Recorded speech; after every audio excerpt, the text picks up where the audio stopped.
오늘 10월 15일 수요일 새벽기도 말씀은 시편 133편 1절의 말씀을 가지고 형제와 잘 지내라 라는 제목을 가지고 우리가 함께 은혜를 받도록 하겠습니다. 어떻습니까? 여러분들은 형제들과 어떻게 잘 지냅니까? 어때요? 예. 여러분들이 형제들과 잘 지내야 되겠죠. 어떤 사람은 참 신앙생활은 참 열심히 하는데 형제와의 관계가 완전히 끊어진 그런 사람도 있습니다. 참 많이 안타깝죠, 그죠? 우리 성도들 중에서도 보면은 신앙생활은 참 열심히 하는데 그 형제와의 관계가 좋지 못해가지고 많이 힘들어하는 그런 분도 있더라고요. 참 안타깝죠, 그죠? 하나님의 자녀는 사실 형제와 잘 지내야 됩니다. 형제와 잘 지내는 사람은 참 보기가 좋잖아요. 그죠? 그런데 형제와 잘 지내지 못하는 사람은 상당히 본인 자신이 많이 힘들고 참 본인은 신앙생활 열심히 하지만은 형제들과의 관계가 힘들다 보니까 여러 가지 명절이 된다든지, 그죠? 그리고 또 형제와의 만남의 그런 공동체가 이루어질 때에 많이 힘들어하는 것을 실제적으로 볼 수가 있습니다. 오늘 시편 기자는 형제와 잘 지내는 사람은 정말 보기가 좋다는 그런 교훈의 말씀을 하고 있죠. 오늘 1절 말씀을 보세요. 형제가 연합하여 동거함이 어찌 그리 선하고 아름다운 것. 참 이 한 절의 말씀 속에 형제와의 관계가 얼마나 중요한지를 우리에게 가르쳐주고 있습니다. 형제는 육적 형제가 있고 영적 형제가 있습니다. 여러분들 육적 형제는 여러분들이 이제 그죠? 부모님 밑에서 태어난 피를 나눈 그죠? 그러한 형제가 아니겠습니까? 그리고 또한 영적 형제라고 할 수 있는데 영적 형제는 예수님을 믿고 이렇게 구원받은 하나님의 이 자녀들, 중생한 사람들, 이 사람들을 우리가 영적 형제라고 그렇게 할 수가 있습니다. 예수님의 그 보혈이 있는 형제들을 말하고 있죠. 예.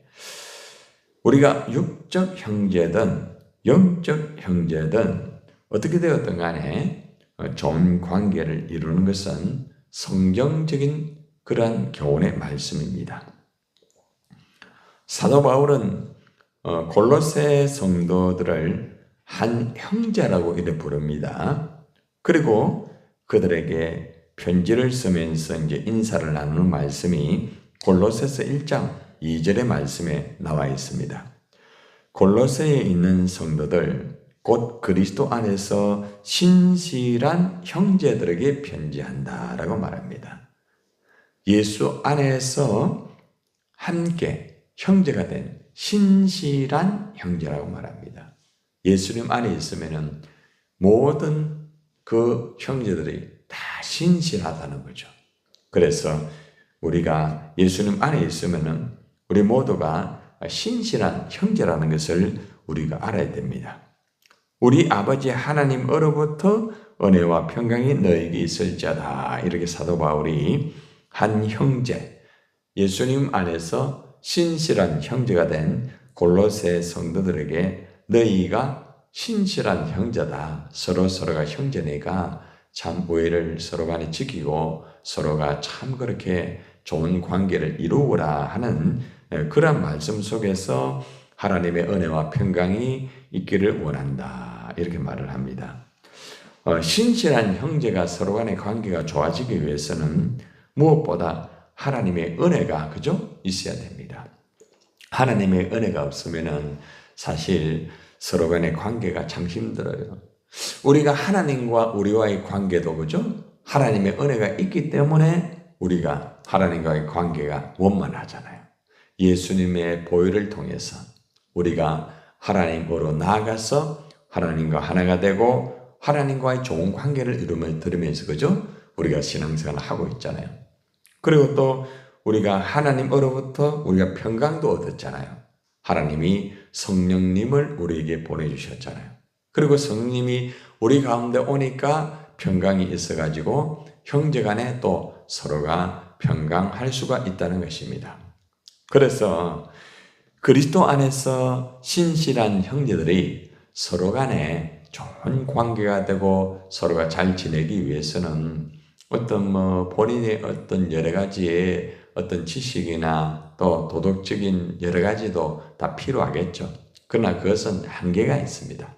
인간은 육신적으로 너무나 연약한 존재고요. 또 실제적으로 아무리 선한 사람이라 할지라도 어느 순간에 사람이 바뀝니다. 왜 그런가 하면 인간은 항상 제 본성을 가지고 있기 때문에 그렇습니다. 예수님의 보혈로 우리가 죄 사함을 받았지만은 또 매일매일 살아가면서 알게 모르게 그죠? 하나님 말씀에서 벗어난 그런 죄를 범할 수도 있고 또 언제나 그런 유혹이 있기 때문에 우리가 절대로 방심해서는 안 된다는 것입니다. 그래서 우리는 첫째도 하나님의 은혜, 둘째도 하나님의 은혜, 셋째도 하나님의 은혜가 있어야 하나님과의 관계가 원만하듯이 그죠? 이웃과의 관계, 형제와의 관계도 원만할 수 있다는 겁니다. 그리고 또 내가 평강이 있어야 돼. 내가 여러분들이 형제와 좋은 관계를 맺기 원하고 그렇게 하기 원하지만은 어떤 데는 잘 안 되잖아요. 왜요? 내가 마음이 안 편해요. 그죠? 내가 마음이 안 편하면은 나는 그 사람하고 같이 그죠? 좀 화평하고 잘 지내기를 원하는데 나도 모르게 내가 힘드니까 나도 모르게 힘든 말을 하게 되고 또 나도 모르게 그런 행동을 안 해야 되는데 그런 행동을 하는 경우가 있습니다. 사람이 몸이 힘들고 마음이 힘들고 그죠? 환경이 힘들고 또 특별히 영적으로 힘이 들다 보면은 사실 형제와의 관계가 쉽지는 않다는 것이 현실적인 모습이라는 것입니다. 아마 여러분들이 주위에서도 이런 모습을 많이 봤잖아요. 그죠? 하나님의 은혜가 있을 때는 얼마나 서로 간의 관계가 좋습니까? 그죠? 하나님의 그 성령의 충만함으로 마음이 평안하면은 그냥 가만히 있어도 그냥 서로가 좋아가지고 만나면은 너무 좋고 그렇잖아요. 그런데 은혜가 탁 끊어지게 되면은요, 이상하게 관계가 힘들어요. 마음에 내가 평강이 없으면은 사람 만나는 게 힘들잖아요. 그죠? 그렇기 때문에 오늘 사도 바울이 이 골로새 1장 2절에서 그리스도 안에서 신실한 형제들에게 하나님의 은혜와 평강이 있어야 된다. 하나님의 은혜와 평강이 없으면은 절대로 형제와의 관계가 쉽지는 않다. 이렇게 교훈을 하고 있습니다. 다시 본문으로 돌아가면은 형제가 연합하여 동거하면이라고 말합니다. 연합하여. 연합이 뭡니까? 서로가 하나가 되는 거 아니겠습니까? 함께라는 단어입니다. 함께라는 단어. 형제가 연합하기 위해서는 반드시 거기에는 십자가의 역사가 있어야 됩니다. 그렇죠? 하나님과 연합된 것도 십자가의 은혜잖아요. 그렇죠? 십자가는 뭡니까? 내가 알기는 참 기가 막히게 잘합니다. 예. 내가 죽는 거 맞아요. 그렇죠? 내가 죽으면은 하나가 되는 거예요. 얼마나 참 중요한지 몰라요. 그러니까 우리가 연합이라는 것은 우리가 하나님과의 연합에서 먼저 이루어지거든요. 하나님과의 연합이 십자가를 통해서 우리는 하나님과 연합이 됐잖아요. 그죠? 근데 우리가 형제와 연합도 마찬가지예요. 반드시 십자가가 있어야 됩니다. 십자가가 없으면은 여러분들 연합이 안 돼요. 내가 죽으면은 하나가 되는 거예요. 아주 간단해요. 그런데 어렵죠. 내가 분명히 죽었다. 우리가 지금 나는 죽고 예수로 살자. 이거 지금 현재로 아마 여러분 지금 거의 한 1년 정도 그죠? 계속 지금 제가 강조하고 우리가 행사가 없으면 그 현수막을 항상 앞에 달아놓고 아마 여러분들이 막 수없이 그죠? 고백하고 나는 죽고 예수로 산다 막 이랬는데 내가 죽는 것이 어느 순간에 내 기분이 안 좋고 내 환경이 좀 어렵고 좀 사람이 좀 불편하고 이러면은 내가 살아가지고 펄쩍펄쩍 뛰고 내 감정대로 말하고 행동하고 그럴 때가 얼마나 많습니까? 내가 죽는 것이 굉장히 쉬운 일인 것 같은데도 너무 어렵죠. 그죠? 왜요? 성령이 역사를 해야 돼. 성령이. 그러니까 성령이 역사하지 않으면 하나가 되지를 못해요.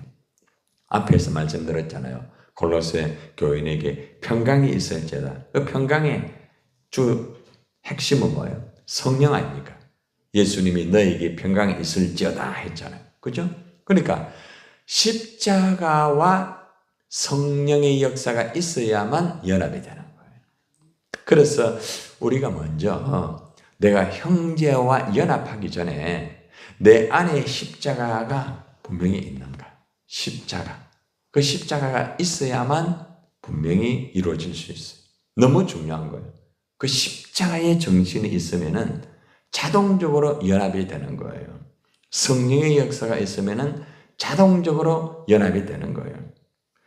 제가 우리 이제 성도들의 이 카톡을 이렇게 같이 나누고 또 이렇게 카톡을 보면은 그 성도의 카톡 안에 제가 직접 들어가서 실제적으로 그분의 전체적인 내용을 다 볼 수가 있어요. 그런데 그분이 쭉 올린 내용들을 보면은 어떤 분은 십자가 딱 제일 그 십자가를 가장 먼저 앞에 이렇게 자기의 카카오톡에다가 그게 다 올려놨다. 십자가를 사랑합니다. 나는 십자가로 살겠습니다. 그렇게 했는데 보면은 십자가로 살지를 않아요. 가장 첫 번째 그걸 올려놨더라고요. 가장 첫 번째. 네. 그래서 내가 보면서 참 그렇게 하기를 원하지만 본인이 그렇게 되지 않는 거 참 안타깝구나. 그러니까 본인이 힘들고 사람과의 관계도 힘들고 그렇더라고요. 여러분들 십자가가 이론적으로 되는 거 아닙니다. 말씀을 많이 듣고 굉장한 것 같지만은 십자가가 삶에서 이루어지지 않는 사람들이 굉장히 많아요. 목회자 중에도 그런 사람 많고요. 또한 신앙생활을 굉장히 열심히 하는 것 같지만은 십자가가 삶 속에서 이루어지지 않는 사람 너무 많습니다. 자기가 살아가지고 자기 기준으로 성령이 아닌 인간의 어떤 그런 정적인 걸 가지고 우리는 딴 거 아니다 아닙니까? 성령 아니면은 악령이지 중간 어디 있습니까? 내가 성령의 충만 없으면은 사탄의 충만받게 되지 않는 거예요. 그렇기 때문에 십자가의 역사는 성령으로 되는 것이고 십자가의 역사가 되지 않는 것은 쉽게 말하면 성령의 역사가 없으면은 악령의 역사가 있게 되는 거예요. 어쩔 수 없는 거거든. 그렇기 때문에 우리가 형제와 연합이라는 것은 반드시 십자가와 성령의 역사가 있어야만 이루어진다. 동거한다. 동거하는 게 뭐예요? 같이 사는 게 동거입니다. 그죠? 우리 동거라는 단어를 생각하면 자꾸 나쁜 단어만 자꾸 생각하죠. 그죠? 예. 동거는 다정하게 같이 산다라는 이런 의미가 있어요. 여러분들, 형제가 연합이 되면은 같이 다정하게 살아가요. 만나면은 다정해요. 만나면은 그냥 너무 좋아요. 막 헤어지기가 싫어요. 그죠? 그래서 형제가 연합하여 동거함이 어찌 그리 선하고 아름다운가 이런 말합니다. 만나면은 너무 아름다워. 여러분 그런 사람이 있죠. 그죠? 만나면은 막 너무 아름답고 너무 그냥 이야기 자꾸 하고 싶고 같이 그냥 같이 밥 먹고 싶고 같이 어떤 일이라도 그죠? 막 하고 싶고 이런 사람이 있지 않습니까? 그 왜 그래요? 형제와의 그 연합이 잘 되어 있는 거예요. 동거함이 잘 되어 있는 거예요. 그러니까 형제와 연합하여 동거함이 잘 되어 있는 형제의 관계는 반드시 거기에는 아름다움이 있고 선함이 있어요. 반대로 형제와의 연합하지 되지 않는 사람은 선하지 못해요. 악해요. 악한 말을 하고 악한 행동을 하고 악한 그런 결과가 이루어져요. 그리고 아름답지를 못해요. 추해요. 형제와의 관계가 너무 추해요. 사람과의 관계가 추하다는 거죠. 얼마나 참 안타깝습니까? 형제와 연합하여 동거하면은 너무너무 선하고 아름답고 좋고 그냥 보고 싶고 만나고 싶고 이야기하고 싶고 헤어지기 싫고 얼마나 좋아요. 그런데 형제와 연합하여 동거함이 되지 않으면은 너무너무 악해요. 나도 모르게 악한 말을 하게 되고 악한 행동을 하게 되고 아름답지 못하고 추하고 나 자신도 추하게 되거든요. 여러분, 형제와 관계가 안 좋은 사람은요, 항상 추해요. 추해요, 그 사람.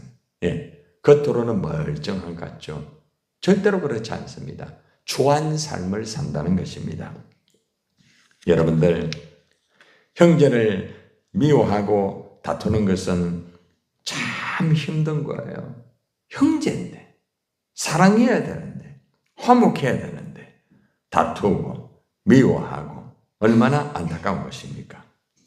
여러분들, 하나님 말씀 중에 요한 1서 3장 14절 15절 말씀을 우리가 한번 봅시다.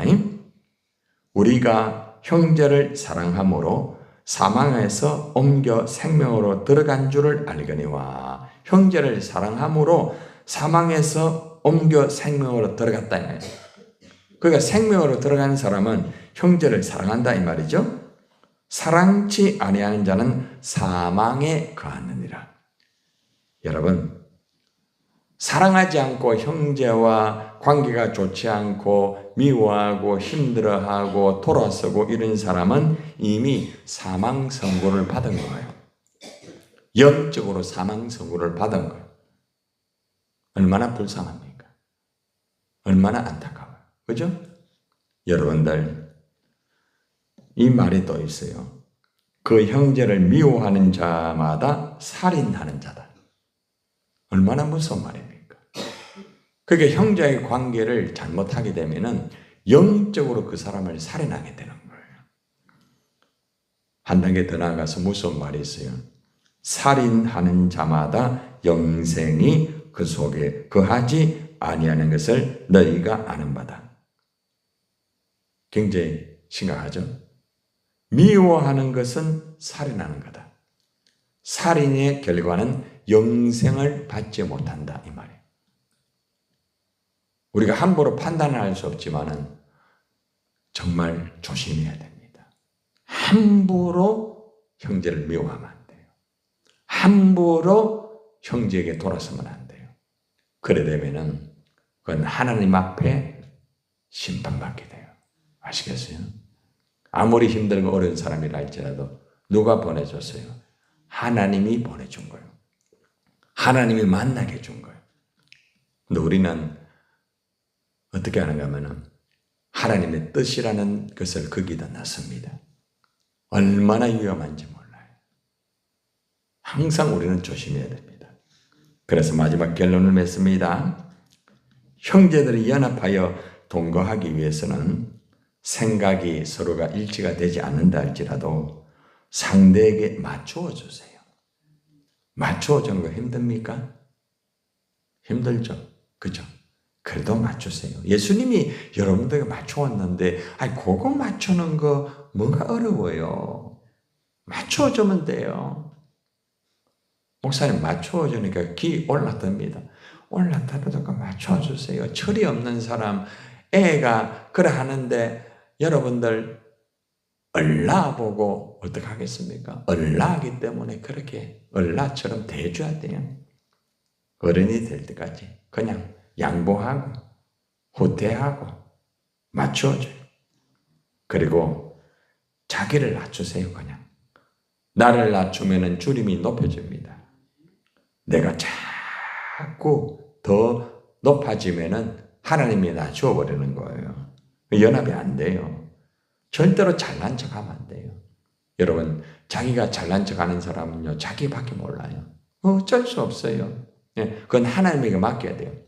하나님이 알아서 하도록 하나님이 맡기는 거예요. 저는 목회를 할 때에 참 어려운 사람이 있을 수 있어요. 절대로 제가 그 문제를 해결하지 않기 원해요. 최선을 다하지만은 아닌 것은 주님이 알아서 해주세요. 그밖에 없어요.